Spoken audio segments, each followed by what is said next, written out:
अस्सलाम वालेकुम वरहमतुल्लाहि वबरकातुहू। आज हम दुआ पढ़ेंगे। ये अल्लाह ताला से रहमत और मग़फ़िरत की दुआ है, यानी अपने गुनाहों की बख्शिश मांगना और अल्लाह ताला से उसकी रहमत तलब करना।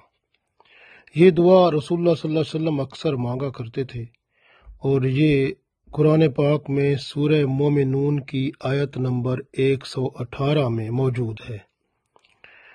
तो इस दुआ के पढ़ने से हर तकलीफ देने वाली चीज़ से भी अल्लाह बचा लेता है, यानी उसके ज़रर और नुकसान से बंदा महफूज हो जाता है और अल्लाह ताला की तरफ से रहमत और सुकून पाता है।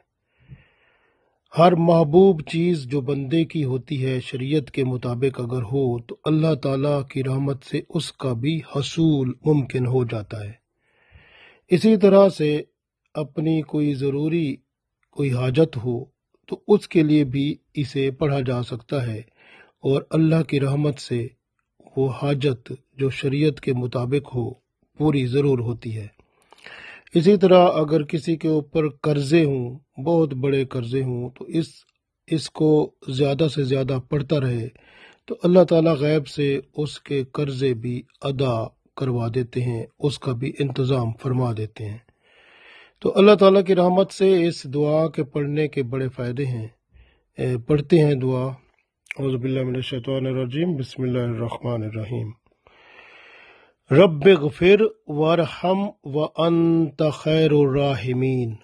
रब्बिग़फिर वरहम व अन्त खैरुर राहिमीन।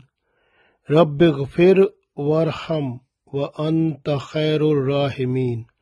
रब्बिग़फिर, ए मेरे रब, माफ़ी अता फरमा, दरगुजर फरमा, यानी मेरे गुनाहों को माफ़ फरमा दे। वरहम, और रहम फरमा। तो अल्लाह की रहमत बंदा मांगता है। रब्बिग़फिर वरहम, ए मेरे रब, दरगुजर फरमा, रहम फरमा। व अंता, और तू, खैरुर राहिमीन, तू सबसे बेहतर रहम करने वाला है। रब्बिग़फिर वरहम व अंत खैरुर राहिमीन, ए मेरे रब, माफ़ फरमा और रहम फरमा और तू ही तो सबसे बेहतर रहम करने वाला है। तो इस दुआ को ज़्यादा से ज़्यादा पढ़ा करें। अल्लाह की तरफ से बंदे के ऊपर करम होता है, गुनाह भी माफ़ होते हैं और रहमत इलाही से बंदे के दर्जात भी बुलंद होते हैं और अल्लाह ताला और उसके रसूल सल्लल्लाहु अलैहि वसल्लम की कुर्बत भी नसीब होती है। तो कोशिश करें इंशाअल्लाह इस दुआ को ज़्यादा से ज़्यादा पढ़ा करें तो ताकि अल्लाह ताला हमारे गुनाह माफ़ फरमाए और अपनी रहमत से हमें अपने प्यारों में दाखिल फरमाए। आमीन।